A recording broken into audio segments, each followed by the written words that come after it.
Thank you all for your patience. Welcome to the September 2024 Community Board 2 Cannabis Licensing Committee meeting. Tonight we are hearing 2 applications for adult use retail dispensaries.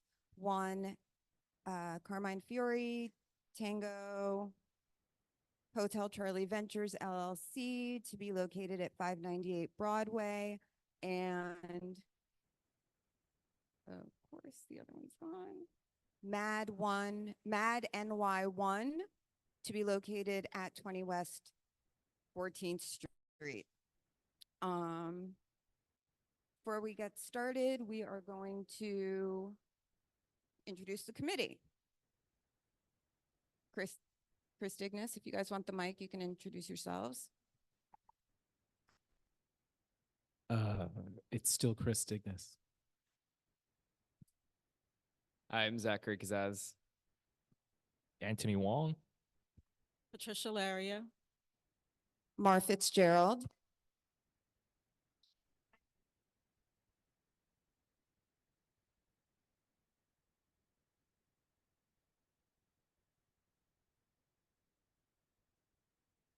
Now it's working.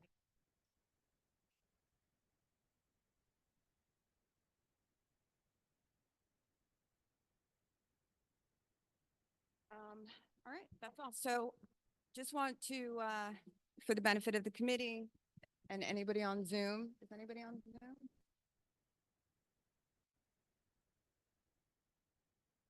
Thank you again for your patience while we work out our technical difficulties. Okay, we're good. So just a little update on New York cannabis. What do we have now? 198, but I thought I saw one more new one. So maybe 190 adult use cannabis dispensaries across the state. Oh no, there are a bunch more new ones, but in the city, I saw one new one, 78. So we might be at 79. I'm not sure about the numbers. I didn't have a chance to double check. But we still have 5 here in CB2. And of course, our latest one, our last one, Elevate Soho, is doing pretty well. I wanted to note for you guys that there was an illicit dispensary down the block, Empire Cannabis Club, from Elevate, and they were really hurting business. And it's actually a really interesting case study in how illicit operations are directly affecting the legal market. That operator was able to tell us exactly how much money he was losing every day while that place was open. Through a concerted effort, ourselves, Deborah Glick's office, Brian Kavanaugh's office, we actually were able to inspire enforcement authorities to visit Empire. They did. They found unlicensed cannabis. They shut them down. They opened up 2 days later. They went back. They shut them down. They opened the next day. Finally, again, they were inspected, shut down on the 6th of this month, and have not reopened yet. So wanted to tell you guys that. Let's see. It was interesting at the last CCB meeting, they denied a bunch of card licenses because they did not qualify for card, be that they didn't have a qualifying business with 2 years of tax returns, positive revenue, or they didn't fulfill the justice involved requirement. Let's see. There are new proposed regulations. One set is about Part 128 and 29, packaging, labeling, marketing, and advertising regulations. We have until October to comment on those if we so choose. The other one is public convenience and advantage standards. This would allow them to waive the 1,000-foot rule for proximity between dispensaries. The comment period, I'll give you guys a date, but we have some time. This just happened at the last meeting. I think we'll have 60 days once it's on the register, but I didn't have time to check today. I think this is something we're definitely going to want to weigh in on. It's based on the 500-foot hearing, right? And the 500-foot rule that we are very familiar with from SLA. So we expect it'll be a similar process. So that's just a heads up with that. Operation Padlock to Protect is still in full swing. They think that they've shut down over 1,000 dispensaries. Gail Brewer is doing a hearing tomorrow about enforcement efforts and to get reporting on the enforcement, which has been very difficult to get, even when we get listings from the precinct or the sheriff, they're never complete, but maybe that's because they're working so fast. I don't know. And the RFA is open for the community reinvestment program. So that's that tax money that's coming from these dispensaries. It's supposed to go to CBOs and nonprofits in the districts in which these places are operating. There'll be links of this all in our package for full board. And I'm going to stop there. There's a bunch. I could go on. I won't. Okay. So first up,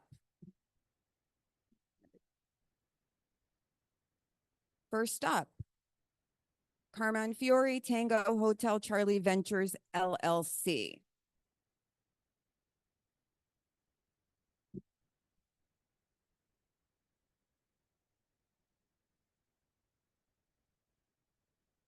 Turn it on. How about now? There you go.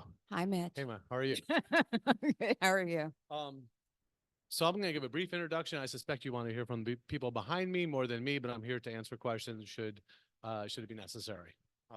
So with me is Carmine Fiore, whose name is probably well known to some of you who are involved in New York Cannabis.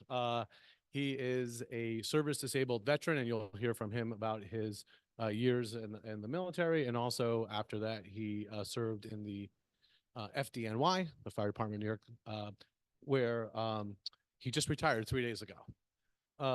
And so that gives him the opportunity and the ability to, yeah, I should stop because he said, he's clapping and he's saying, so thanks for your service, I think is what's being said. We'll give him the opportunity to focus his time, energy, efforts on the store. And also with me is Jelena Hankin, who's been before the board before. She works at a place called Harbor Community, which is a support company that supports Union Square Travel Agency, which is in the community board area. And I think what's great about having Jelena here with Carmine is, some people can go up here and talk about what they're going to do and how they're going to do it, but they're already doing it. So we can look at the track record of Union Square and see, what kind of participant they are in the business community, and have they had big complaints, or do they understand how to take care of security and lines and such? And the answer is they do, I think. And if there's, I guess you'll have an opportunity to let me know otherwise. But I've been there plenty of times, and it always seems to be quite civil and organized. So with that, like I said, I don't think you want to hear from me too much. I'm here to answer any questions, to help out any way that I can. But I'd like to let Carmine take the microphone and give you a little bit about his background experience and his intent with respect to the location at 589 Broadway. Thank you. Thank you. Thank you, community board members. Thank you so much for having me and for your time. My name is Carmine Fiore, and not only am I a service-disabled veteran and a service-disabled first responder, but I'm also an active community member in my community. I am an active member in my PTA. I am also an active member of the FDNY American Legion Post 930 right here in Soho, as well as an active member of the FDNY Counseling Service Unit. I tend to mentor men and first responders and veterans regarding PTSD and substance abuse. I take them through the 12 steps of AA that we have behind me. And I'm here to answer any questions that the board may have. Thank you so much for having me, guys. Hi, Arena Hankin-Biggers. I'm one of the co-founders and the president of the travel agency Brand, which has essentially been developed and operated by the Harbor Community. So Harbor Community operates on behalf of license holders. We're currently operating the travel agency in Union Square, in downtown Brooklyn, and on Fifth Avenue. And we're here to support operating and getting up this store at 598 Broadway, working with Carmine. Happy to be here. Happy to answer any questions you have as well. Thank you all so much. All right, well, let's review. Okay, they're really, oh, well. Yes, how many, Mark, can you, host me or co-host me?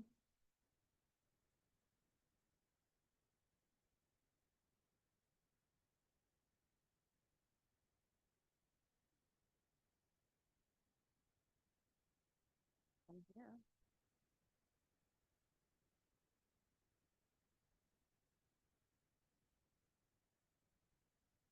Executive committee. That's executive committee. There we go. Thank you. Just want to see who's here. Okay. All right. So this is an adult use retail dispensary owned by Carmine Fiore. It is at 598 Broadway, which is a joint live work artist. JQ, what is it? Does anybody remember?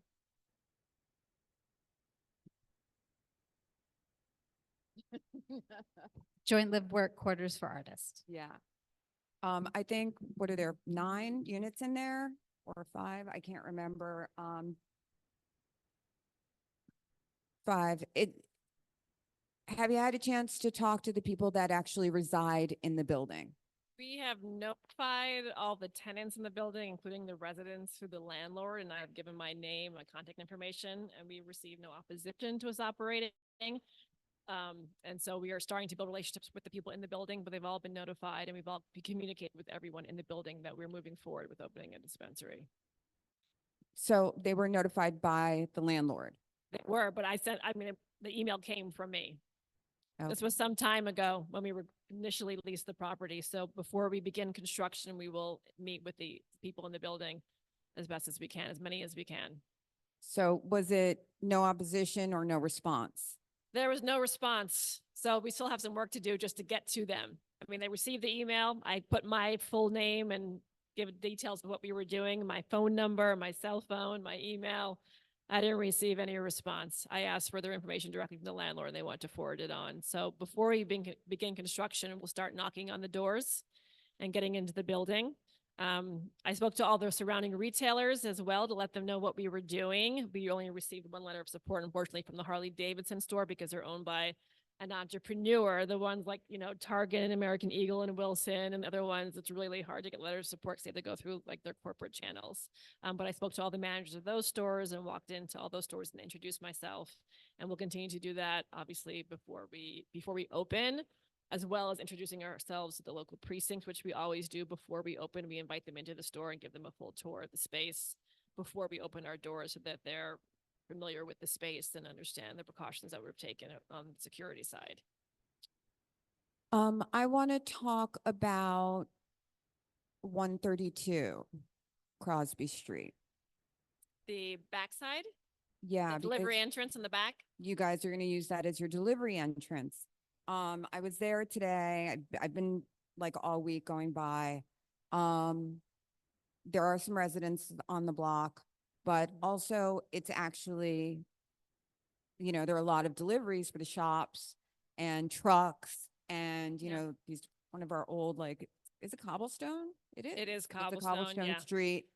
What are you going to do to make sure that your usage of that ingress egress is not a negative impact on the block? Yeah, so we have a dedicated entrance. So there's the doorman for the whole building, which is actually on Crosby. So we're not using that entrance. We're using the entrance that's dedicated to our space. And we accept deliveries at all of our spaces right now. We have a store on 5th Avenue between 47th and 48th with no dedicated delivery entrance. And we've not had any problems whatsoever with congestion. The cannabis deliveries are very, very small. They're usually single cars that drop off, small boxes that are very easy and quick to bring inside. But I think 5th Avenue probably is the best case example, as well as the one in Union Square. We don't have a dedicated street or dedicated driveway or area for cars to pull up. It's a very quick drop off. They usually always, because we require them to bring someone who can sit in the car. And then they either have to drive around and come back and pick up the guy that brings the delivery. And we have our security guy meet them at the delivery door with someone from our staff to accept the delivery. And then they walk them inside. So we've kind of mastered that. I mean, all the other locations don't have, even in downtown Brooklyn, it's a very congested, it's right on Flatbush, very congested area. And we've been able to figure out a way to move the deliveries in and out very, very quickly. Are you still experiencing lines on 13th Street? No, I mean, sometimes I think, the rush hours, the busy days, certainly obviously 420. But that's the smallest of the stores. We're still getting people in very, very quickly.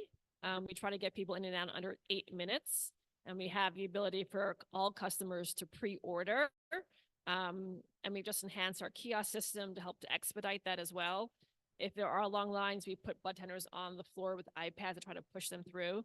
There are some lines inside, but it's rare that we ever see lines outside the store unless we're having a big event or for 420. Because we have at all of our stores, we have a secure vestibule, and the great thing about 598 Broadway is going to be the biggest of all the stores. So the vestibule is going to be twice as large. So we'll have the ability to queue people, probably 15 people in the vestibule at all times. And then the store is almost a third larger than Union Square.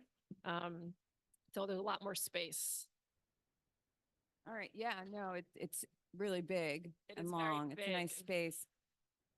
And that is a very, very busy commercial corridor. I Mhm. mean, I would ask, how are you going to make sure you're not of impact there? But that's a wild corner already. Yeah. Does the committee have any questions? I have another question. Oh, we got one. Hey. Oh, yeah.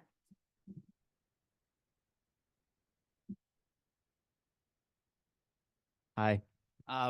Sorry if this is a fairly basic question, but I'm just curious, trying to understand sort of the structure and the relationship of the various parties. So it's essentially, Mr. Fiore, you're the majority owner, Harbor Community is a minority owner, and then is Travel Agency just a brand owned by Harbor Community? Okay. Okay, thank you.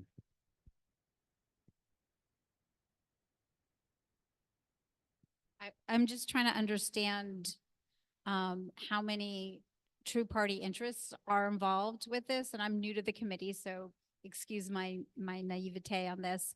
But how many is of these different entities that Will just asked about, how many will have a direct controlling interest in the business? Well, Carmine is the only one with controlling interest in the business. What's your percentage, or what are the other percentages? So Carmine owns 51%, Harbor Community owns 49%. It's the same exact structure in every single one of our deals Okay. in all the stores.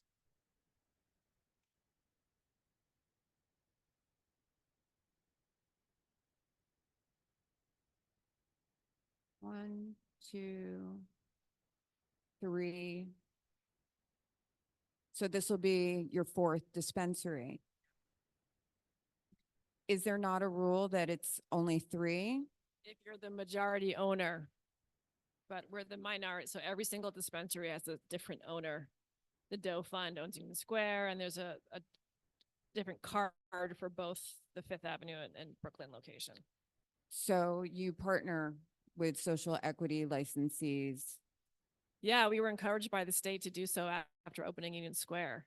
They asked us to support helping to get card license holders operational because there were, the fund had some problems and there was a real need to support cards. When does that agreement change? When does the agreement change? When does that agreement change, or does it change? That No. percentage, like, do the percentages change? Does the distribution change at any point? Is No. there a contract that speaks to that? So Carmine has the controlling interest, has to agree. If the group decides to change the ownership interest, it can change after 4 years only for cards. But everyone has to agree, and the owners are the deciding votes. We did ask for a copy of the term sheet, but you guys declined, and the cap table, and you guys declined. I Which did. is you're but right. I don't want it to be public record. But well, that's why we asked you to bring a copy so that you could just show I it to didn't us see and that. take it back. Okay, I didn't see that note. because we also, you know, being foiled isn't fun. No, it's So- not. Our management consulting agreement is our secret sauce. That's how we're able to do what we're able to do. You know, it's Yeah. yeah. But we do like to know who we're dealing with. We do like to know who the actual owners of businesses I can are. tell you who they are. Go for it. So I own a quarter of Harbor. My partner Paul Yao owns a quarter. Adam Semler owns another quarter, and Alex Friedman is a silent partner who owns the last quarter. And of course, we fundraise. So there are people who have invested who own like 1% to like very small amounts who are all TPIs.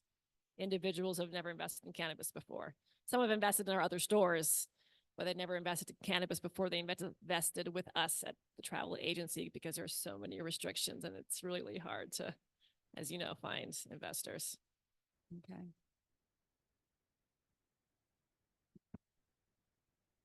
Thanks for coming in today. Just curious about the size of this store. Yeah. Very large. I'm curious on one hand how the number of staff, because I think it called out to me it was like 60 staff you're recommending. Yeah. How that compares to the amount of staff you have at Union Square. And on a separate note, I know these are still pretty cash heavy businesses. Getting less so, but I know the credit cards are sometimes yes, sometimes no, and in terms of acceptance. I'm curious just with a bigger store and thinking about that bigger throughput, how you're considering your cash management plan, both in terms of safe storage and making sure that money can get around without it potentially becoming a target. Yeah, so about a third of our sales are actually purchased with cash. Most are through debit when we had a credit, which we don't have, unfortunately, right now because processors are always going dark. But only about a third are cash, and we have a safe in the vaults. But we have cash pickups every single day. At all of the stores, we have about 40 to 50 bud tenders, and then there's managers on top of that. So we'll start there with Soho. It takes a good 6 to 9 months for all these stores to ramp up. So depending on how the business goes, we'll bring on more people if we need to, but that's a mixture of part-time and full-time employees. And, you know, I think that's honestly, the thing that I'm the proudest of is that we've hired close to 200 people so far. Probably 90% of them are people of color with very little education, with limited retail experience. We've promoted 50 people at our organization across the stores since we've started. You know, our manager, our GM in Union Square is a Filipino American with a cannabis conviction. Our GM in Brooklyn is a queer Black man from Brooklyn. Our GM on Fifth Avenue is a Black woman who's a single mom from the Bronx. So we really do a lot. We just hired like the only chief talent officer in cannabis in the country to help provide leadership training to our entire team and to help with nurturing them to like to help support people who are looking to get promoted within the company or elsewhere in the industry, helping to set them up elsewhere if they don't want to work in retail. So we're very, very committed to nurturing our team and helping to help them grow. One quick clarification. So this size of 60 full-time and part-time, is that about the same size as Union Square Travel It is Agency? the same as every single store, but that includes the managers, not just the entry level. All right, thank you.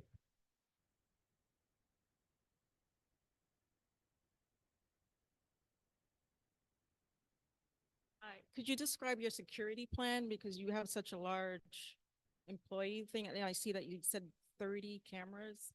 Oh, yeah, it's probably more than 30. I expect it probably be 40 or so. But d.b.a is the company that we are using here to install the security system. We've used them at every other location. We recently had a walkthrough with d.b.a, and we'll do like at least 2 more walkthroughs to map out the security plan. So there's motion detectors, there's panic alarms at every register, there's 24-hour views of cameras. It's like an online system through either an app or the website. You know, there's key swipes for every door. The vault is secured with the metal mesh, the secure mesh. And then we have 2 security guards, one armed and one unarmed at all times that arrive, you know, an hour before we open and let's say an hour after we close. And then we also, you know, they stay in constant contact with the NYPD local precinct. So we like to, you know, maintain relationships with the precincts. If there's any issues, then we notify them as we're doing, like if we, before 420 or if we do any events, we like to notify them as well.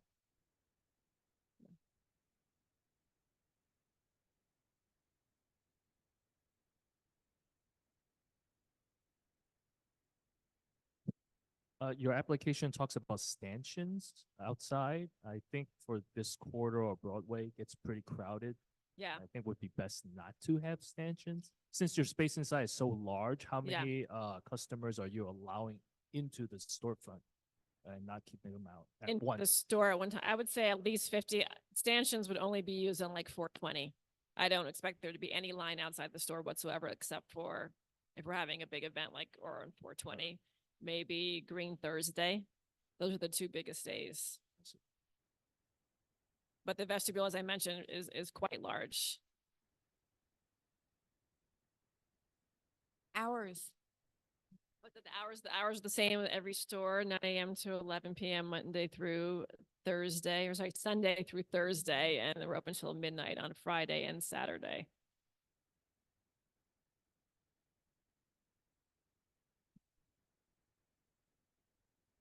I think you put on here that the building is historically landmarked. It is. So just kind of curious of the process of when that will come to, when will that come to the CB2 Landmarks Committee for the design? Well, we already submitted the package to the landmarks a couple of months ago. I'm happy to share that with you guys. All it involves really is cleaning up the facade, removing the graffiti, replacing the glass pane, because the glass right now, you can literally push it. We're putting in, I think we're painting the facade to restore to the historic likeness.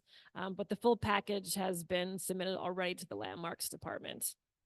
So I don't know what time in the process it goes to CB2. Okay, you don't know if that has come to do you know if there's been a resolution on that? No, we Yeah. haven't heard back from landmarks yet. Okay. The package was submitted, I think, We can months follow up with ago. them too. Thank you. But I'm happy to share the package that we submitted. We're working with the same architect, Leong. They're incredible and very, very, very talented. And worked buildings before.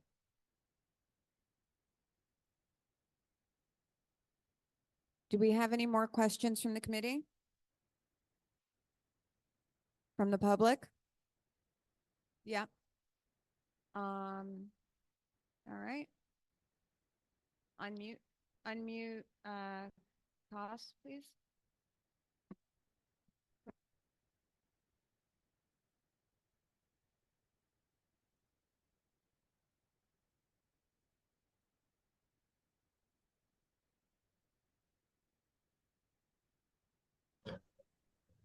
Hi, everyone. Hi, everyone. I apologize I'm not there, and I appreciate you making this possible more. So everybody knows what we're getting into. So my name is Cos Marte. I'm a lifetime CB2, CB3. I live in this neighborhood my whole life for almost 40 years. And I appreciate Carmine being a service, a veteran, FDNY, and everything he has.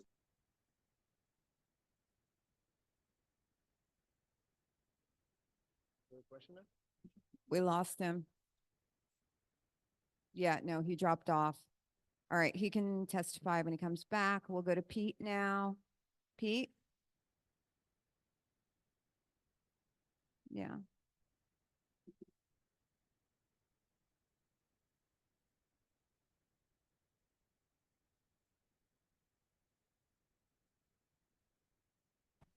Okay, there we go. Thank you. My name is Pete Davies, Broadway Residents Coalition. I live one block down for 45 years. I'm 598 Broadway at one time, and I believe still does, is home of RevCore Recovery Center, a drug rehab facility on the second floor. I'm just curious if you're aware of that. What is, oh, there's a recovery center on the second floor of the building? According to this, let me send you the link. We'll look it up, Pete. Facility location 598 Broadway, 10012, second floor. I'm not sure if that's a problem. I'm just bringing it to your attention. That intersection, Broadway, Houston, Crosby, there's a rehab facility on Lafayette nearby and another one on Mercer nearby. And especially the block of Crosby Street is pretty active after folks get treatment. So that's just something to think about. Also, I'm curious, Union Square Travel Agency had a partner agreement with THC NYC, the House of Cannabis, for kiosk ordering and delivery. I was wondering if you could tell us the status of that and of that partnership and if it still is in place and how that worked. No, we no longer have that partnership with THC Museum. Okay, how did that work? We didn't really have that many orders at all. It was incredibly limited. There was a kiosk though positioned in the museum. where folks Okay. could- But it's no longer in existence, the program. Okie doke. Appreciate that info. I do see that THC NYC has a sign on the building saying for lease. So who knows where that's going. But anyway, that's all I have for right now. Thank you.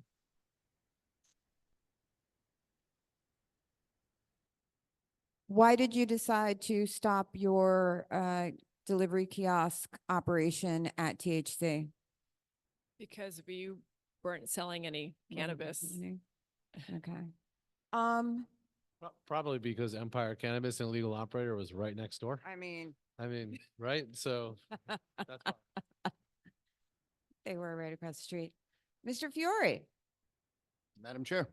thank you for your service as a military wife and active VFW member. Thank you for your I support. salute you. So tell us how you got into cannabis. Well, how I got into cannabis. Throughout my course of military service and FDNY, first responder service, I had a front row seat to people's worst day of their lives. And you don't walk away from that unbothered.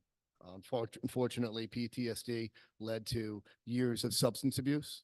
I am a survivor of 15 heroin overdoses. I've been to over 30 treatment centers and through 4 ICU stays. Excuse me, I'm a little nervous. And cannabis was the only thing that turned off that switch in my brain. 5 years ago, I would not have a chance to stand up here and even think about owning a business. But today, I have that opportunity, and I'm trying to help other first responders, other veterans, and anyone that would listen to help them get sober and fulfill their dreams. Cannabis did that for me, and I want to try to help the community around me. Thank you. And what is your connection to this community, if any? I am a member of the FDNY American Legion 930, particularly that American Legion, because that is the only one in the country that allows veterans, and you have to be a member of the FDNY to be part of that Legion. So it's very exclusive, if you will, a Legion. I am lucky enough to be a member of that Legion. We have monthly business meetings there, as well as right around the corner from the proposed premises on Lafayette Street is the FDNY Counseling Service Unit, where I spend some time mentoring first responders there.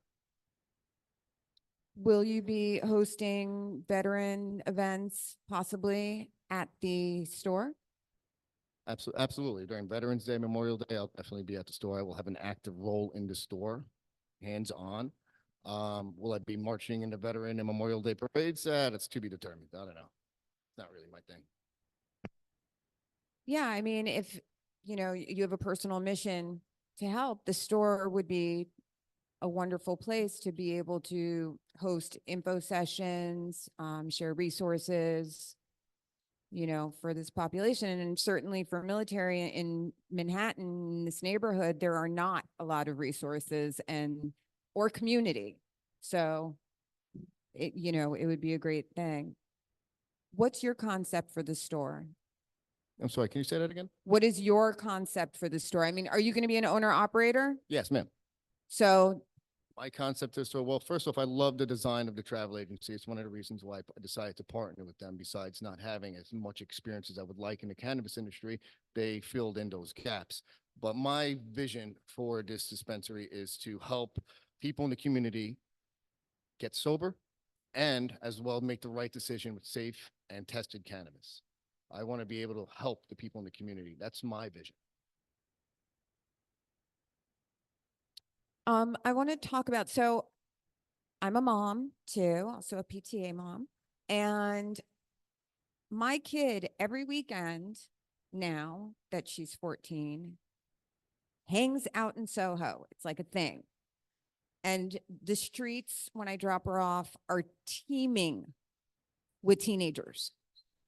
What are you guys going to do to make sure that they understand this is not a place for them? I mean, we know logically they can't walk in, but what about the frontage design is going to be a deterrent for these children or unattractive to these children? Yeah, we've seen the other stores. We certainly don't have any bright colors or neon lights. The aesthetic really appeals to older folks, a bit more mature. We have a vestibule, which is very large, so you can't see any cannabis products or what's actually going on in the store from the streets. Everything is very much hidden. And obviously, as you mentioned, we have a very tight security, so an underage person wouldn't be able to get even near the vestibule or the entryway to be able to enter. But aesthetically, in terms of the design that we're employing, it's not attractive to young people. It really feels more like a museum of modern art than like, you know, a Claire's or a candy store or even, you know, even a Target or Empire. Yes. Yeah, there you go. Yeah, no illuminated signs. I mean, it's a landmark, so we can't have any illuminated signs on the facade. Yeah.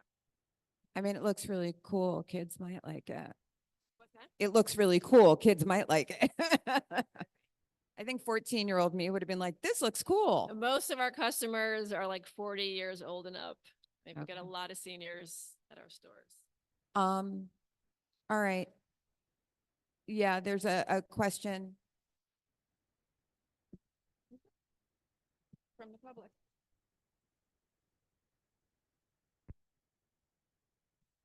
Hello.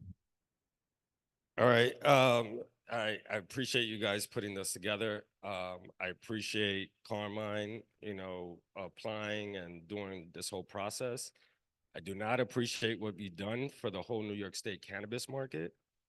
For the board to know that Carmine sued the state and almost caused my family, my friends who also were card holders, for farmers to almost go bankrupt and almost commit suicide because of his greed. And now to know that Union Square is funding him, I mean, I just feel like this is not right. I just wanted to say my piece as a CB2. I was a person that was on the phone trying to comment, but my phone died. But I own a dispensary on Delancey and Orchard Street. I was born and raised in CB2 and CB3. I'm gonna live and die here. I'm a local mom and pop shop that's employs 72 employees now full time. All 95% who have been formerly incarcerated. 95%. I get they might do that. They might hire people but I just want you to know the type of person that's coming in that didn't care about myself, my family, my friends who applied for card because he sued the state. So I'm gonna tell you the whole story, and I try to get this done in like 2-3 minutes because it's very, very complicated. Mar knows everything because she's been there. She's been in the courts when he sued the state that was funded by who know what, but maybe it was funded by Union Square. I don't know. But this lawsuit caused the whole state to stop. I was not able to open up and operate my store. At the time, I signed a $40,000 a month lease. $40,000 a month lease that I did not have. $200,000 in debt, additional debt, because he wanted to hold up the market because you wanted to go in so badly. I appreciate your service as a vet. I appreciate your service as an FDNY, but Union Square, you should be ashamed of yourself. As a leader of the cannabis and the New York Cannabis Retail Association, I oppose to this, but the problem is that the state over trumps the city, and so we're not gonna stop them. But I'm just letting you know the type of person you're dealing with. It's all about money and greed and not for the community. Thank you.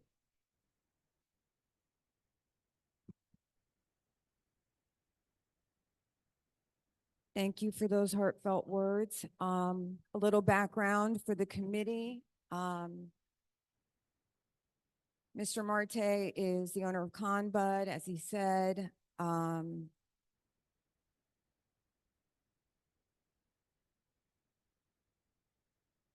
We talked about the lawsuit and the injunction when it was happening at our committee because it actually held us up for a long time. But now we understand the effects of that.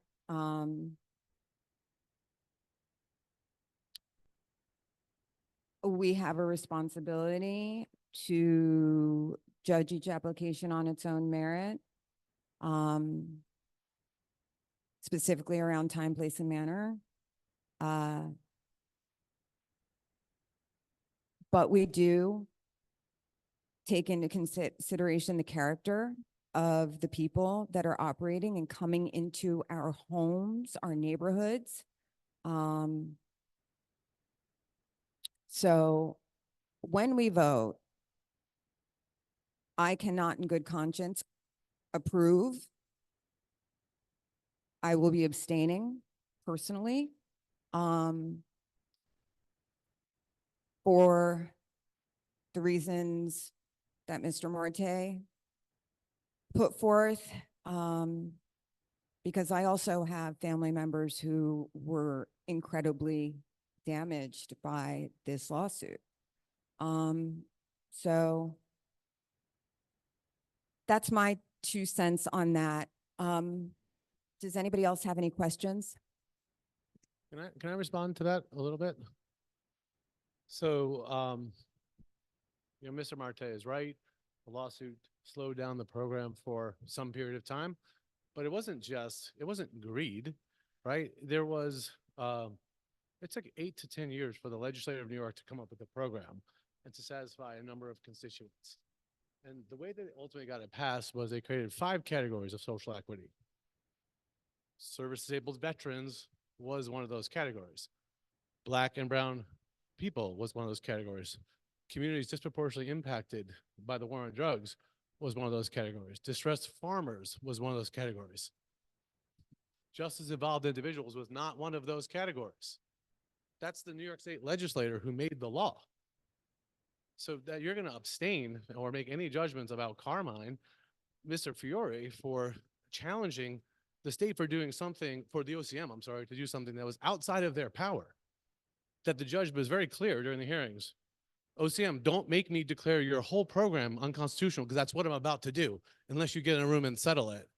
So there are other constituencies as well. I represent a number of farmers in the state who actually thought the lawsuit was good because what the lawsuit did, and the last time I was here, you asked me about the lawsuit, and then there was a bunch of lawyers in the room, and I said, when they come up, please tell whether or not you think that lawsuit expedited the opening of the market. You mentioned there's about 200 dispensaries open right now.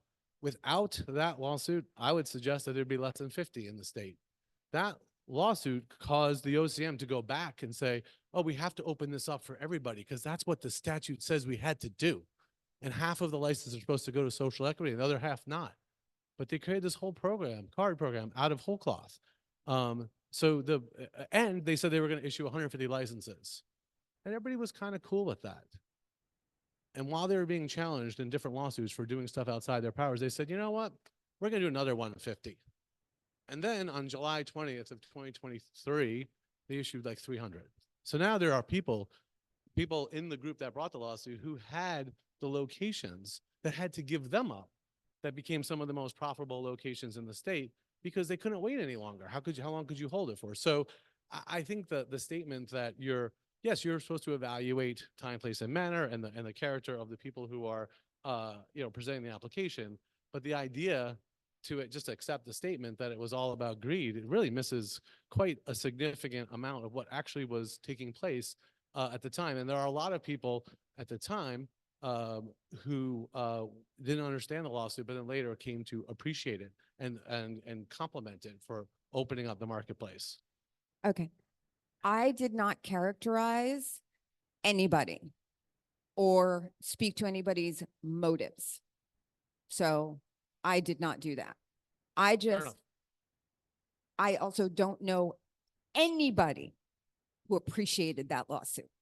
Not one single So person. that's well, But you know what? We're not here to debate the lawsuit at all. We are supposed to have a robust and competitive market. And we now have a group that owns multiple dispensaries in this city, in 5 boroughs, when many, many people are still trying to get up and running, who maybe would have been up and running. I don't think we would have had just 50, but we're also not debating that. Not characterizing anything. I'm just saying that for me, I'm going to abstain. Not saying no, not saying yes. I personally am going to abstain. Any more questions? All right, we're not going to do back and forth. One quick thing. Sure.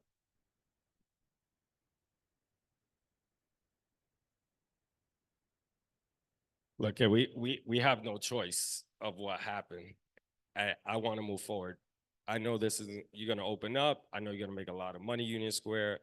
I just wanted to make my community aware that no one appreciated that lawsuit. That's all I wanted to say. When we were sitting in the judges' chambers, and we could have settled in an hour and settled this, and you would have got a license, and we would have moved on. I was in the judges' chambers the first day they told Judge Brian, he said, go into the chambers and figure it out, talk it through. I said, so what we're gonna do? Let's settle, let's figure this out. You could have had a license back then, you could have settled, but it took 6 months of blood, shedded tears, my whole savings. I'm still paying back that from this situation. And that's why I'm commenting. And he knew that this was going on to a lot of people, but I'm just making everybody aware of the type of people that we're gonna have, that this is corporate, conglomerate, out-of-state individuals that are here to make some money, you know? Yeah, like you said, there's not Thank gonna be back you. and forth. There won't be back and forth. There's We're no. not going to do back and Right. forth. Yeah. One quick comment. You want to answer that? Well, just there's no one from out of state associated with this application. And also, just to be clear, we were in the room where the settlement negotiations were taking place. It was the OCM that wouldn't settle. It was the OCM that wouldn't settle. That's what took place. We're not going to relitigate. Yeah, go ahead, William. Yeah, I mean, I was just gonna say, like, as someone who was not a participant in all these court proceedings, it's almost impossible for me on the committee to have any idea what actually went on. And so I just don't feel like I have the ability to sort of relitigate. As you said, we're not doing that. So I'm hearing 2 different things, and I have no way of judging it, and I don't really think that's our job here. Yeah, thank you. Exactly. It's not our job.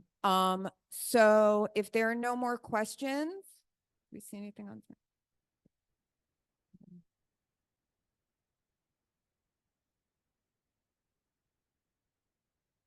You said you're not out of state, you in New York? We're not a corporate conglomerate. We're a brand new company that just we founded ourselves a year and a half ago when the legislation passed. A group of entrepreneurs who are all who live here in New York and are from New York. Where's Paul Yao from? He's been in New York City for 30 years, Mar. He's a New Yorker, okay? He's married to an American. He's from Australia. I'm from Jamaica, but no, I live in New York right now. So All I'm right. a New Yorker. Any more questions? Comments? Okay, I'm gonna call for a vote.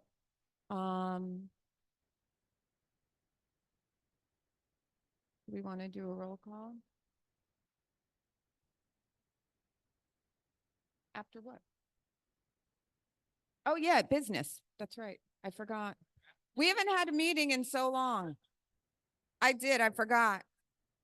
All right, thank you for coming. You're welcome to stay and observe proceedings going forward. We actually had 4 applications for today. 2 withdrew. The first was Vutra. They were supposed to come last month as well. They withdrew again. What I will say is that we received an exorbitant amount of community opposition. Tons and tons and tons of testimony. Last month, there was an article in the Village Sun. So we have 1 speaker, even though it's withdrawn for that, Vutra Inc. at 10 Fifth Avenue. Mr. Sokolov, please come up.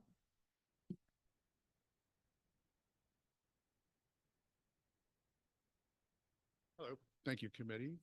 As Mar just said, they have been withdrawn again. A little closer. There you go. All right. Hey, how you? Okay. So, thank you guys for all your, I know this is an unpaid gig and I appreciate as a community member, what you guys are doing. I'm also not here to debate about the positives and negatives of this law to legalize marijuana. I know that's not what we're here about, but it is part of the whole system that we've had the past few years here in New York of decriminalization and declining quality of life on our streets. I mean, I don't know if somebody, as I was saying tomorrow, there was literally 2 guys smoking joints as we're walking in on the steps of a church. Now, again, I know is that part of legal? It's just part of our like society right now. I just don't think that's cool. I mean, most people are responsible and, you know, and by the way, I'm no, Mr. Sokolov? yes. Can we speak specifically about 10 Fifth Avenue? I'll talk about Thank you. 10 Fifth Avenue, but you know, again, it is all connected is my point to everything. So I live on at 2 Fifth Avenue. We're right next to Washington Square Park. We've had a huge decline in the quality there, and the drug has exploded. A lot of people in our community are upset, and this is only going to add. I know it's about legal pot, but it's only going to add to the signaling of that anything goes here on our streets. This is a residential block. It's really not commercial at all. Between there's only a couple of grandfathered stores, and this being one of them. This was Le Pont Cotillon. I'm talking about below 14th Street. Not above. Yes, we don't say grandfathered Yes, here, right. by the way. So We say pre-existing use. We don't say grandfathered. oh, what do we say? We say pre-existing use, Pre-existing. legacy. Okay. So anyhow, so there are the other 2 corners are schools for young children. They're not official schools, which would I think would not allow the location, but they are for, and it's a residential community neighborhood. I want to address is this. I don't know if there's anything in the law. It's about the smoking in front. This was the people are allowed to smoke in front of the locations, and it stinks. Quite frankly, it stunk walking in here. And again, I'm no choir boy. I was raised in New York City. I've been around, but if more people had a little respect about what they do, if they want to buy it and bring it home, great. But I don't know if there's even any rule with the state about where that you can consume it. Gummies. We will send you all the regs and the guidance from the Great. I state. mean, and if there's some, but of course, there's no enforcement of any of these laws, even if they exist. But the point is, again, I can't fight the whole world. I'm just talking about my little corner of it. And I have a small child who's 5, and we have walk him to school every day. And it's really not what we're trying to say. In addition, we have legal marijuana at the corner of 8th and Broadway, at 13th and Broadway, the travel agency. And actually, we'll give a shout out to them. I didn't even know what they were for the first few times I walked past, which I think is the model what you want in a marijuana distributor. Oh, they're here, right? Okay, so my hats off to that. Whether we should have them on every corner, that's a whole other story. Yeah. Would something like that be okay? No. All I would right. say no, So- absolutely not. I think I So, think there's also a in a limit on how many nutshell- we can have in one community. I guess my other question for you guys is you guys are very efficient. you're giving licenses. How many is the max that you're? There's giving? no max, there's no cap. There's no max. So how come there are other neighborhoods that don't have any? And we're being Because asked people want to have one operate every in our few neighborhood blocks. because our neighborhood is a big commercial neighborhood It's also a residential and community too. nightlife neighborhood. Yeah, but it's just like the bars and restaurants. It's the same Every thing. Anyway. neighbor in New York has a commercial All component. right, so That's what I I'm, have I'm to gonna, say. I'm gonna wrap up. My last thing is I want to say is that I'm concerned about this particular applicant who keeps, they see, perhaps, I don't know what their intent is, but they seem to be seeing a lot of opposition and then they withdraw. I don't know if the intent is to exhaust us because I'm also told that everybody's applications that you received, and I appreciate you acknowledging it to the board, but the fact is, do they have to, when they inevitably reapply, do we have to go through this process again? Will those applications be read? I mean, what's the procedure in this? I mean, so when they give notice, people have to give notice, Yes, 30 days notice, like SLA, Right. right? They're supposed to do it 30 days before they apply with the state. The way the rollout's gone, they do it before they move into their space or do their final yeah, post-selection with the OCM. There's really no timeline, but they have to do it. And they just give us notice. And the notice form only says like the name of the applicant, possibly the application or license number, the address, and the representative. That's all it says. okay. We have to wait to see if they fill out our questionnaire. And if they don't, Vutra hasn't. They haven't over the 2 months filled Okay. out anything. They have given us no supporting documents or information that we've requested. Okay. So we don't have any information on them except the, due diligence we do independently. When are they supposed to post something at the site? Because last time. They don't have to post anything at the site. We post the Oh, posters. okay, when are you supposed to hang up? There's no supposed to. We have no obligation to do that. Neither does the prospective operator. Okay, well, just saying, as it appears to be that it's being sort of pushed in at the last minute from our perspective. Sometimes things happen last minute because of the timeline with the state. So we have 30 days notice. If things come at the tail end of that and it doesn't jibe for us to have an opportunity to comment, we will have to stick somebody in at the end of the month.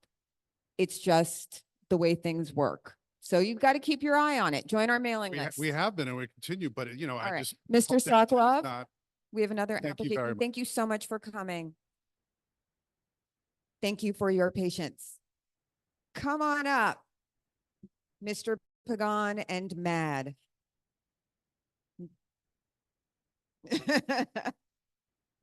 Dispensary for you, dispensary for you.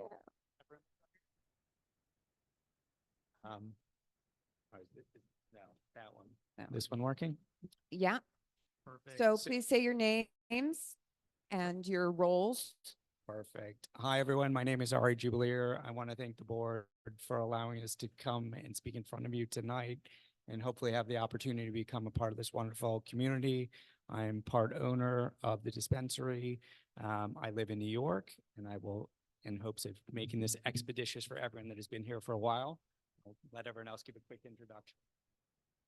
Hi, I'm Michael Pagan. I am the card licensee winner. I grew up in New York my whole life, and thank you for having us today. Hello, my name is David Benlolo, and just want to thank you guys for giving us the opportunity to speak and answer any questions that you guys have. Hi, Jonathan Edelman. Thank you, board, for the time. I'm a partner and also born and raised a family here in New York. Thank you. So they can in a second. Let's just do the top review. This is an adult use retail dispensary at 14th Street, 20 West 14th Street with an AKA of 13 West 13th Street, which is a residential building on the other side of the block. It's a commercial completely commercial on that side, right? And it is, what was it formerly? I don't remember, and I actually didn't look. You're next to a lighting store. Right next, yeah, right across from Guitar Center. And- the light bulb store and the bubble tea shop. Yes. And right next to the old HRA office. Yeah. Tell us about the location, tell us about your concept, tell us about your hours, your trash, your security. So we're planning on being open from 9 a.m. until, we're planning on being open from 9 a.m. until 10 p.m. Our security will be multi-pronged approach with cameras that are remotely monitored, with ID checking both when someone enters the store as well as before they purchase any cannabis. We will have safes, we'll use the pin-based debit systems to try and eliminate as much cash as possible. But you guys seem very knowledgeable about the challenges with that. So we will also have drop safes in the store for the cash. It'll be picked up daily by armored guard service.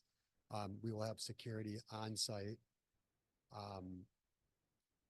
The products will be stored in secure areas. We'll have commercial locks on all the doors, as well as motion sensors, glass break sensors, door sensors, alarm system that's centrally monitored. What else can I tell you about the security?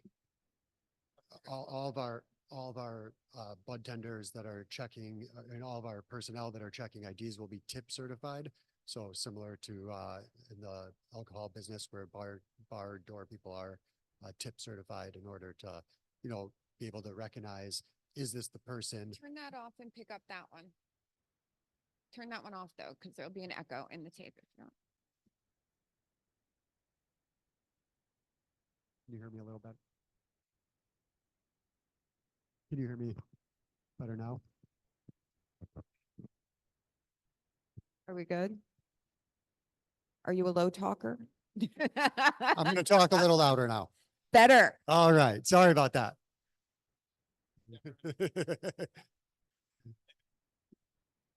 So as I was saying, we will have our staff that's checking IDs tip certified so that they'll be able to recognize, is this a fake ID or not? Is this person look like, is this the actual person that's on the ID? So that's some of our security measures. The concept of the store is going to be, a store really that's open for everyone. Products from, every range of the market, carrying all the New York licensed products. You have other dispensaries, yes. Yes. Tell us about those. Where are they? Yeah, so right now I currently own and operate 6 dispensaries in the Portland, Oregon market.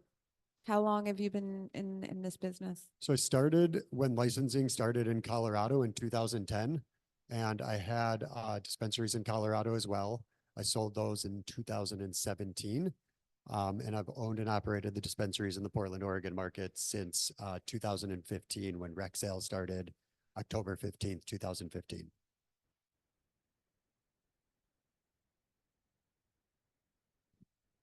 Mic check. So we don't have a name, a business name. Is the dispensary going to be called Mad NY, or are you going to use the same branding as your other dispensaries? So it is not going to be called Mad NY. We are going to be finalizing a name over the next 2 weeks here. We're just in the process of finalizing it. And sorry to interrupt. And no, it's not going to be the same name as the other dispensaries in Portland, Oregon.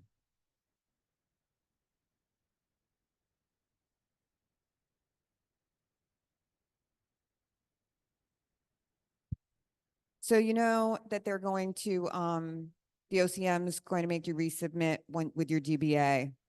to us again. And we might ask you to come back. All right. Depending. All right. Any questions?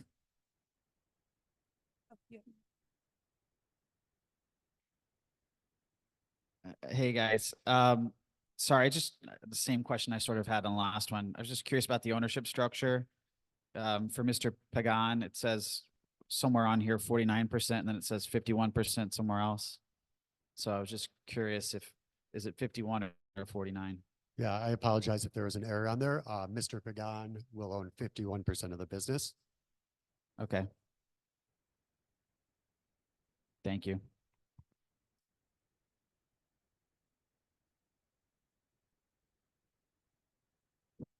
I have a question. What community outreach did you do at that location? How did you reach out to your neighbors?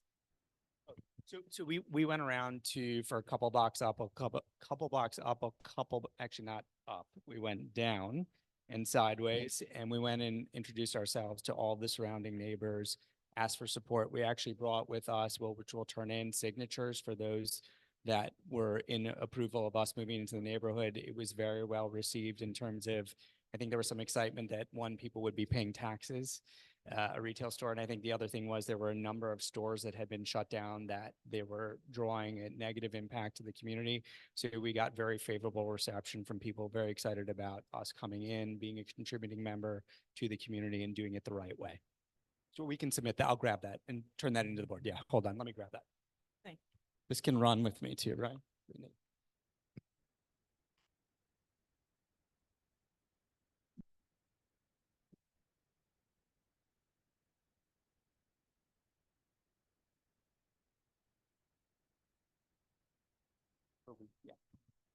While Patricia is looking at that, two unrelated questions. The first one is I had a little laugh about your connection statement to CB2 as being a member of Soho House.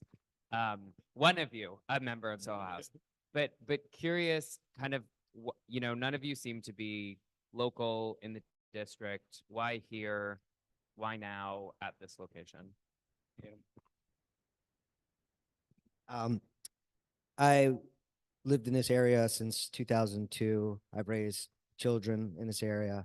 I've walked the 14th Street corridor almost every other day, whether it's to the Soho House or all the way to the east side and whatnot. And it's my favorite area of New York City. So when an opportunity came up for us to, acquire a legal license, I really tried to hone in on this area, and that's that. And there were some references in here to a Queens Community Board 6. So had you initially applied to be there, but then you changed locations? I watched that meeting. Well, I watched that meeting. how did we do? And I'm looking at you, fast talker. Me fast time? All right, let's go. Let's unpack it. Yeah, better than the low talker. So we initially, that was the intent, and we were in a similar scenario where initially you were assigned a specific area, which was Queens. And then after the injunction change, you were allowed as a card holder to choose a different area. Obviously, having ties to the city, amazing area. We immediately, when we found the opportunity for secure real estate in the area, jumped all over it. So that is where we had the shift. But that's a great question. Yeah. Okay, and one very final question, just regarding the floor plan. Is the basement area that you plan to use securable and locked? Because on the floor plan, it's listed as a shared basement space. So curious how you're gonna manage that. Right. Is there access for the residents or the neighboring business? So there is no access for the residents. There is access for the neighboring business. Do you have, is it separate doors? There are separate doors that are secured and locked. There is a common area. The steps down to the basement is common.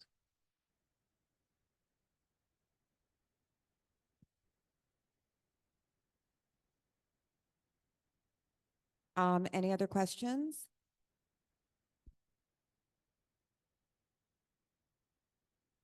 Are you going to do any kind of education around cannabis at your store? Are there any events you're going to have? Yeah, absolutely. And David's done it at other very similar, reaching out to the local police department, very supportive of local charities. In terms of education, I think it's a comfort level. So obviously we have and would be willing to partner up with high schools, colleges, to make them aware of the differences between legal, not legal, the safety, the risks, the aspects, only if asked at the high school level. I think the community outreach, we're happy to participate on many levels. I think from an education, we would not proactively, because we are not trying to encourage kids, underage kids, but we want to start educating kids at an earlier age differences, because we obviously know kids try things, they see things, they walk on the street. So we want to make sure the whole purpose of being able to separate the legal versus illegal is the safety at the end of the day. There is a high school right across the street, Harvest Collegiate. Did you know about that? I'm sorry, of what? There is a high school right across, right down the block. Harvest Collegiate. It's right next to Party City. I mean, would you, if they wanted, would you be able to do like an educational thing? I mean, it's a high school. It's a small high school. Yeah, so in other communities where we've operated, we've actually been asked to speak mainly with like the teachers and the admin staff.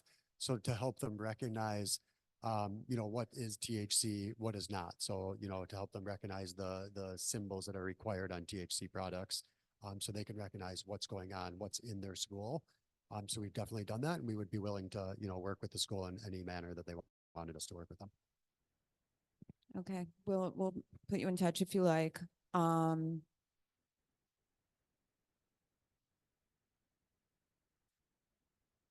More of just a comment as well. I think in terms of the proximity check, I believe Paul's place is a couple 100 feet away as well. And so I didn't see that on there, but anyway, I think that's probably like 300 feet. We have an application right next to, we had an application right next to Paul's place. And there are two, and while that was not, I think we voted that that was not an appropriate location. Even just, several yards up the street, and also with the new construction, the two buildings now being built on either corner, there may be a capacity for this, and that entire strip might start getting cleaned up. I mean, if that's something you want to do. And I did want to speak to the fact that you are right next to the old HRA office, which is, there are a lot of people in distress. And right now there's scaffolding there. And there are a lot of people who used to, visit that office that are now living under the scaffolding. We don't know how long it'll be up. I don't know that you can do anything about that except create some more light on the street in the evening hours, and to have security. Did you say armed or not armed? Unarmed, right? Unarmed. Unarmed, but a presence. How many? 2. 2. What is the square footage? Looking at it right now. 1,750 feet. You might need more, is what I'm saying. So 1 in, 1 out. I'm sorry, what was that question? 1 in, 1 out security? Oh, yes. Okay. But, you'll take the temp, I guess, when you get there and adjust as necessary. I have no more questions for these applicants. Did we do hours? Yeah, I had a. Yes, 9 a.m. to 10 p.m. Yeah. What if, you won't have stanchions out because it's a very busy block, but do you have room inside for lines if you have a line? Yes, we do have room inside for a lot of people, for customers. I will say, I think as legal cannabis was opening up in New York, I think the consumers were very concentrated in very few stores, and as more and more stores open up, I think those lines will dissipate around the city.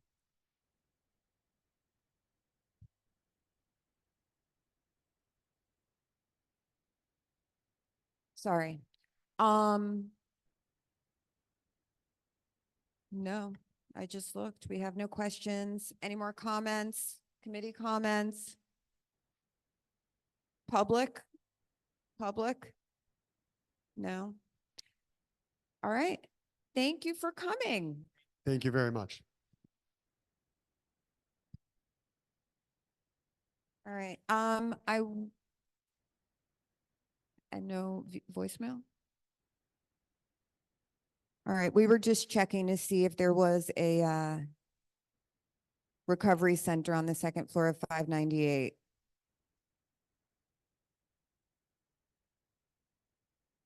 Just to double check. They moved to 181 Canal Street. Thank you, Pete Davies. All right, so it's not there. We check. We check.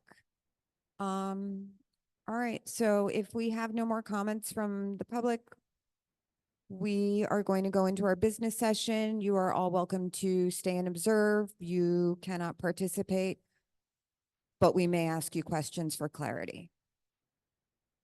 Okay, we are beginning the business session portion of our meeting.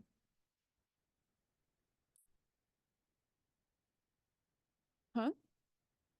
We can go in reverse. Let's start with Mad One NYC Michael Pagan. Oh, who is a card licensee? We didn't say that. Oh, you did. All right, good. Yes. All right, good.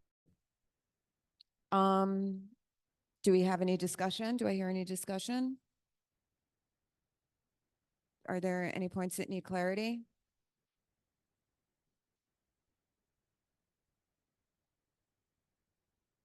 So remember, we decided to do approve with conditions, or deny.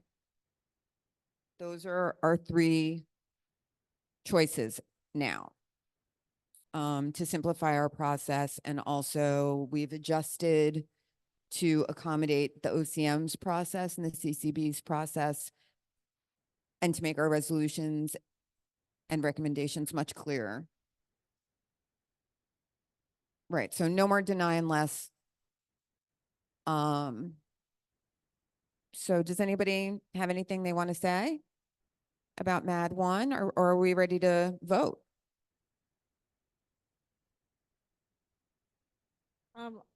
Hello? Okay, I like the fact that 14th Street is getting cleaned up. The fact that they're gonna be there and create a legal dispensary. I'm in favor. That's my comment. Okay. Oh, should I call for a vote at this point? Yeah, that's what I'm gonna do. Calling for a vote. Oh, I'll say one thing quick too, just because we're doing discussion stuff. I'm in favor of both. I had my appointment with CSU earlier this morning, so shout out to the brother. But yeah, my impression of weed is that it's supposed to be about forgive and forget, and so I'm all about just letting people who are above the legal age and know what they're getting themselves into to do whatever they want with their weed. They're both good for me, as you were. No, I know we're going, I know we're only voting We're on just one. I doing wanted one to right express now. As part of the discussion section, I'm expressing Of course, my, we know you love my weed. proponency for Yeah. both. And then, yeah, I'm sorry, I'm rambling. It's just, Love they're it. both good for me, and then we can vote. I'm a yes on both. Okay, we're only voting on one right now. Yes. Okay, thank you. Zach?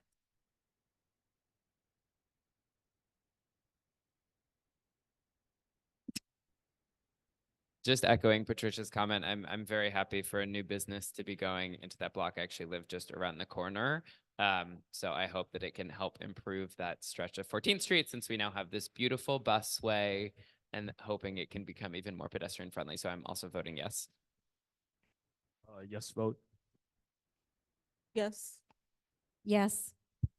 Yes. Yes. Okay, you're approved. Thank you for coming. Oh, yes, and it's approval. Yeah, approved, without conditions.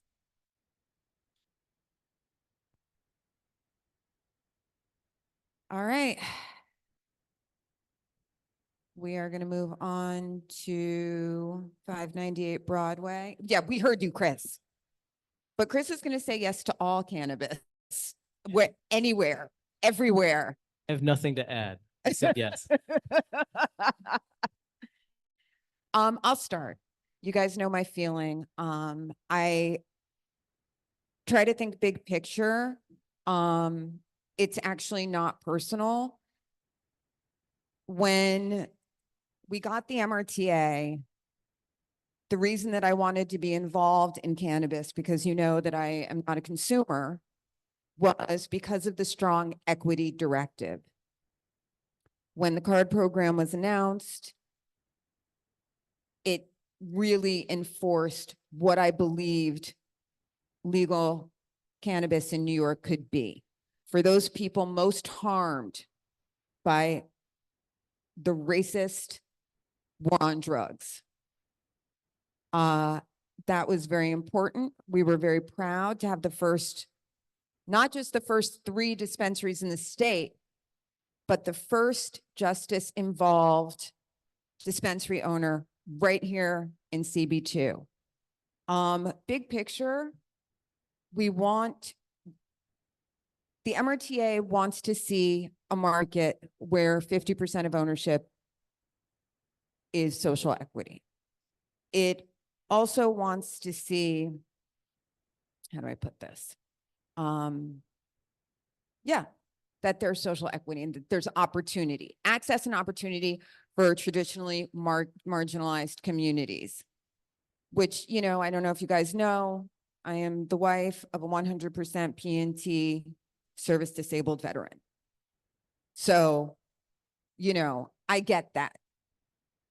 But I feel like the whole market was hurt.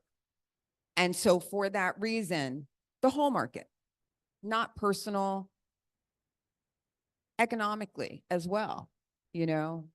So I will be abstaining. That's all. I just can't.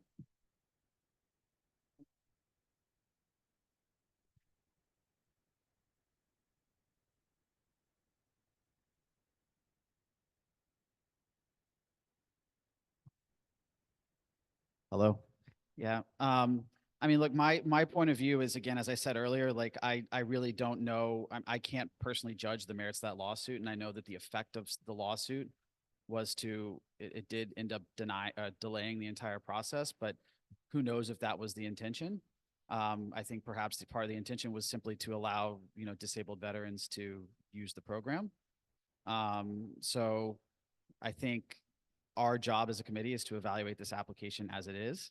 And we know that travel agency has been a good operator thus far, and I think this will be run well. And so I think I'm going to be in favor of it for that reason. Again, I'm not going to make a judgment on what's happened in the past.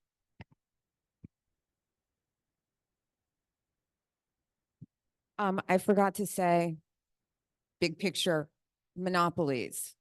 Because when one company owns everything, it reduces the opportunity for other people. So.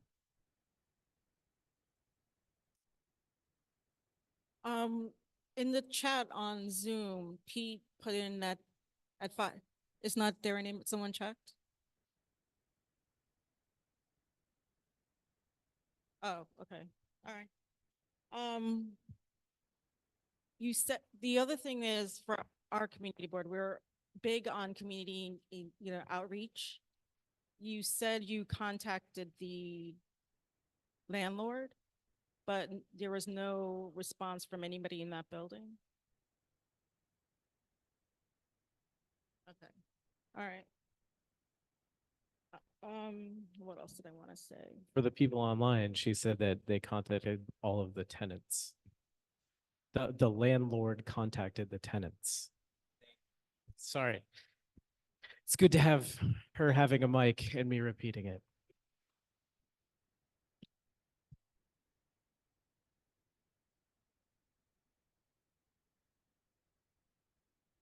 I thought I heard earlier that you contacted the tenants through the building Yep. owner. And now you just said you contacted the tenants directly. So just, No. which is the correct one? The first one, we contacted the tenants through the landlord. And so before we begin construction, we'll have to knock on doors because the landlord would not give us the contact information for any of the tenants.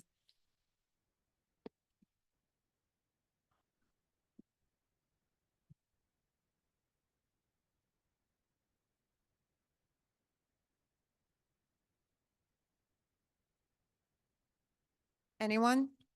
I do Go. have. Yeah, this one is, I think, a tricky one.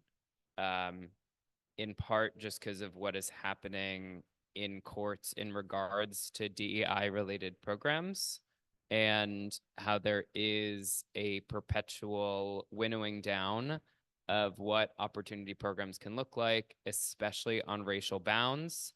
Again, I agree, we cannot relitigate this court case, and we of course are bound by the court case, but there is a question to someone's character who is trying to undermine a program that has been set up to provide opportunities to especially racial groups who have been disadvantaged and especially harmed by the failed and extremely detrimental war on drugs. The other point just to say is, as we think about the operator here and their growing market within cannabis and especially within downtown cannabis, there is a question of, are they at or will they soon reach a scale that will become anti-competitive, which will really has the potential to really significantly depress the sales of other new cannabis operating entities. And I don't think we nor the OCM has a way to really assess when someone is using too much market power to influence prices and thus, as we know, long-term hurt consumers. So I am still percolating on how I will vote, but just wanted to share those comments. I actually do have a question for clarity. So the Doe Fund has nothing to do with this store, correct? Okay. Can I ask, at 13th Street, have you instituted any sort of training program for program participants of the Doe Fund for the Men in Blue? Are they still being drug tested?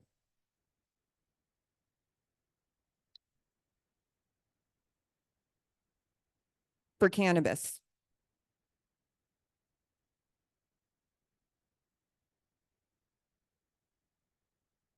Tell you we have a partnership with a graduate of the Doe Fund, Terrence Coffey, who's training people who are formerly incarcerated now with Polo Grounds in Harlem to train them to work in the cannabis space. I can't speak to what the Doe Fund does. I know that they've been loosening quite a bit their policies around testing for cannabis recently since we've built a partnership. I don't know what their current stance is, though. I have no idea.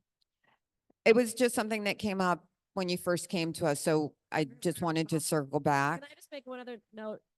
Cos Marte, who was here, also has 3 dispensaries as well. So just so that you're aware, we're not the only ones in the market who are doing this.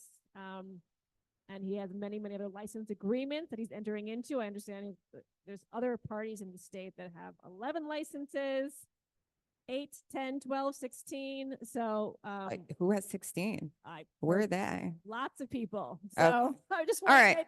to make it's not an unusual thing. And it all, But they and don't we're- have 2 and we're in the CB2 minority. No, but we're the along the same minority- commercial corridor. We're the minority owner of every store. So Yeah. there's a separate individual or not-for-profit who is benefiting financially. I mean, who's to say who's more deserving or not? I guess Then a is what it separate- boils then a down to, separate right? individual, as opposed to the same person, I mean. Yeah, I mean, my point of view is that, 4 licenses out of hundreds in the state is probably not enough not close to enough to dictate pricing power in any kind of monopolistic way at this point. All right, if there's no more discussion, I'm going to call for a vote. We're going to start with William. Oh, we're voting approve. Actually, one more point of clarity. On your application, you wrote that you wouldn't have events after you were like up and running, which was kind of a weird answer. So when are the events happening? What are they? What are they going to be like? I think the question referred to private events. So the only private event we're going to have is for friends and family before we open. We may do some other events like educational programming or other events, but those will be open to the public. Okay, thank you. So approve, approve with conditions, deny. So I'm calling for a vote. I'm just gonna do, any yays? Raise of hands. Any yays? 2. Nays? Abstentions? Recusals? Approve with conditions? Oh, what conditions? All right. Tabling the vote. Would they, why didn't they come up in discussion? Oh, I didn't know that's what they. I'm new to the committee, so my apologies. That's I was thinking about the events because the operating hours are quite late, but it is a residential building. So the question is, even if there are public events, do they really want them going to midnight when 10 o'clock is sort of the quiet hour? So I'm just throwing that out there. That's it. I like that. How does everybody feel about a hard stop on events? Well, during the week, what do we think?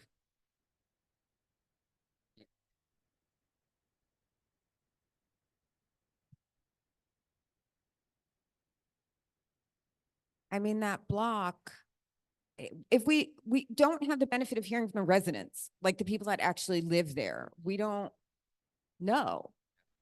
Because nobody's been able to make contact or made contact or, we don't know how they feel about it. So I don't know. Honestly, I don't know how we can determine a time when we don't know the people that live there want. But the stores, the other stores on that block, they close at 10. The rest of the block closes at 10. Like H&M across the street closes at 10. Don't bars not have to not legally close until 4 a.m. up and down that street? No, that's not, Okay. that is well, not the law. Are there not bars on that street that are open past There are no midnight? bars on that street.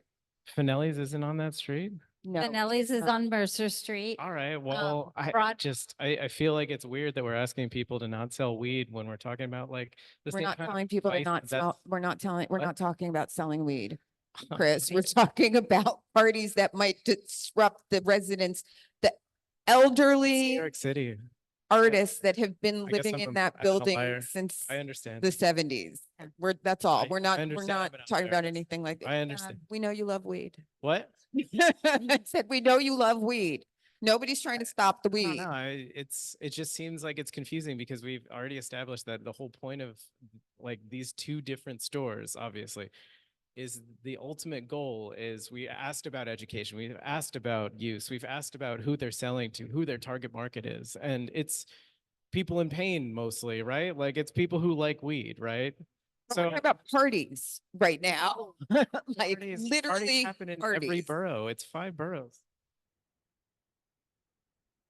Well, I was just going to ask, it doesn't seem like throwing parties is a huge part of your business plan anyway, right? So would you be open to not doing any parties after 10? I mean, that seems reasonable, right?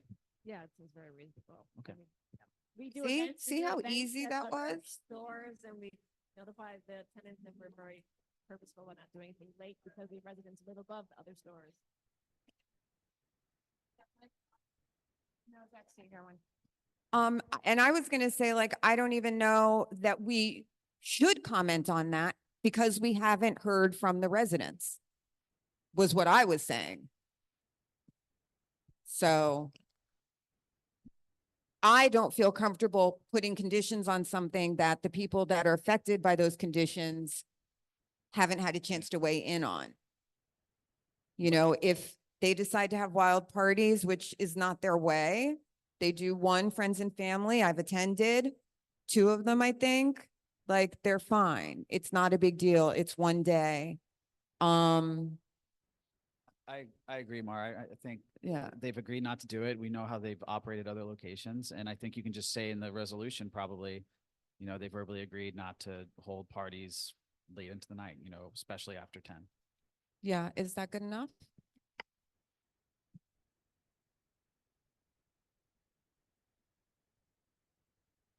I was just actually thinking along those lines for the condition on doing the community engagement more fully before they open, and coming back to this committee with a recap of what that community engagement looked like. I think similar to what the other dispensary had with here's what the neighbors think, here's what people say beyond the Harley Davidson store.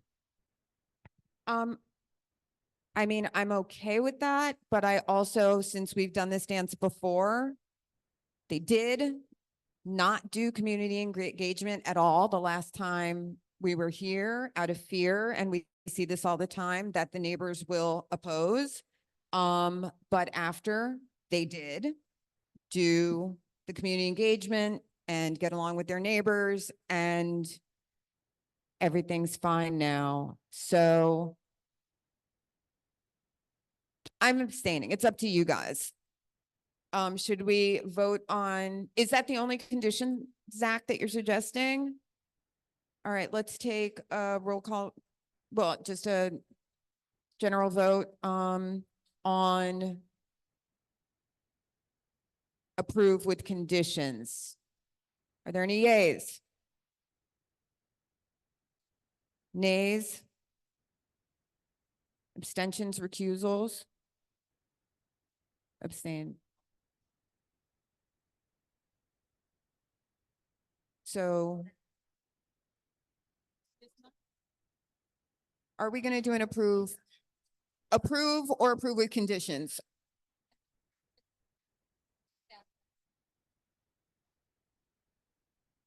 Okay, all in favor? Yes.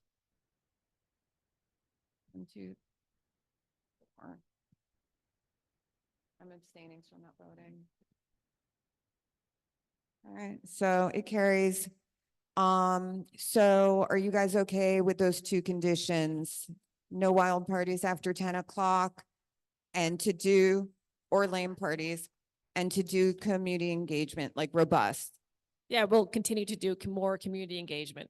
We've begun the process, and before we begin construction, we will make sure we meet all of our neighbors in the building. Yes. All right. Thank you. So now we're going to do, oh, we already did. It passes. Thank you very much for your time.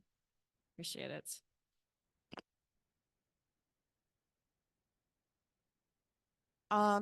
Is there a motion to adjourn? Second.